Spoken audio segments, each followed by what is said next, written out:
Hello parents, हॉवर्डमधल्या एका प्रोफेसरने एक research केला ज्याच्यामध्ये 100 मुलं घेतली आणि त्या मुलांचा क्रिएटिव्हिटीची टेस्ट केली. ही मुलं 1 ते 5 वर्ष वयातली होती आणि ज्यावेळेला त्यांच्या क्रिएटिव्हिटीची टेस्ट झाली त्यावेळेला असं लक्षात आलं की 95% मुलं मोर क्रिएटिव्ह होते. त्याच्यामध्ये खूप जास्त क्रिएटिव्हिटी भरलेली होती. मग या रिझल्टला बघून प्रोफेसर खूप खुश झाले आणि त्यांनी काय केलं तर या मुलांचा पुन्हा डे टू डे लाईफमध्ये रिसर्च करण्याचं ठरवलं आणि पुन्हा या मुलांची 5 वर्षानंतर 5 ते 10 वर्षामध्ये गेल्यानंतर त्या मुलांच्या क्रिएटिव्हिटीची परत एकदा टेस्ट केली.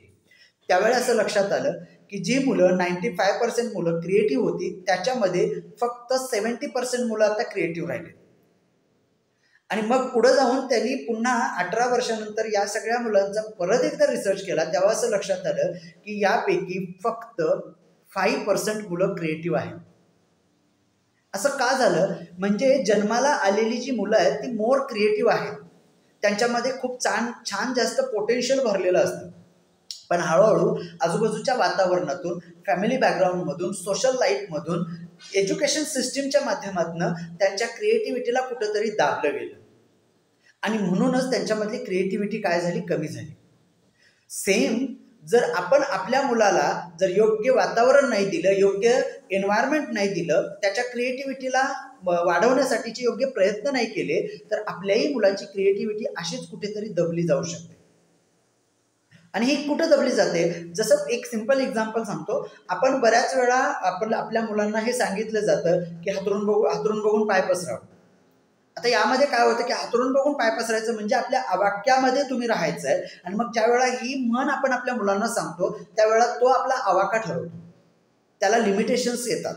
तो आपल्या लिमिटेशन्समध्ये काम करायला लागतो.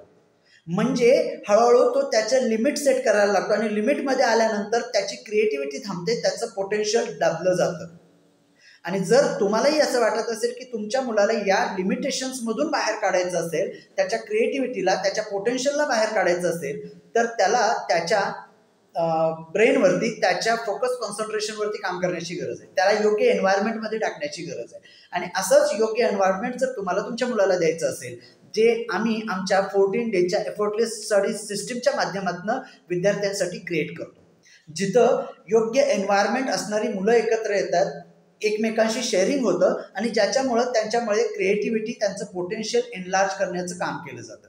आणि मग जर तुम्हालाही असं वाटत असेल की माझ्याही मुलाला अशा एका एन्व्हायरमेंटमध्ये की जिथं त्याचं पोटेन्शियल हायर होईल, जिथं त्याची क्रिएटिव्हिटी जास्त काम करेल, अशा एन्व्हायरमेंटमध्ये टाकायचं असेल तर मी तुम्हाला इन्व्हाइट करतो माझ्या संडेच्या वेबिनारमध्ये, मास्टर क्लासमध्ये, ज्याच्यामध्ये एफर्टलेस स्टडी सिस्टीमचा हा मास्टर क्लास आहे. ज्या मास्टर क्लासमध्ये तुम्हाला अशा गोष्टी शिकायला मिळणार आहेत की तुम्ही तुमच्या मुलाच्या भोवती असं एन्व्हायरमेंट कसं क्रिएट करू शकता, तुम्ही तुमच्या मुलाच्या क्रिएटिव्हिटीला कशी चालना देऊ शकतात आणि तुम्ही तुमच्या मुलाचं जे ब्रेन पोटेन्शियल आहे, त्याचं जे इनबॉर्न पोटेन्शियल आहे किंवा त्याच्यामध्ये असणारं जे एक्झॅक्ट पोटेन्शियल आहे, त्या पोटेन्शियलला कसं तुम्ही नर्चर करू शकताय, कसं तुम्ही वाढवू शकताय. आणि जर तुम्हालाही वाटतं की येस, मला माझ्या मुलासाठी हे करायचं आहे आणि मला माझ्या मुलाला मदत करायची आहे, तर मी तुम्हाला इन्व्हाइट करतो संडेच्या ठीक 7 वाजताच्या एफर्टलेस स्टडी सिस्टीमच्या मास्टर क्लासमध्ये.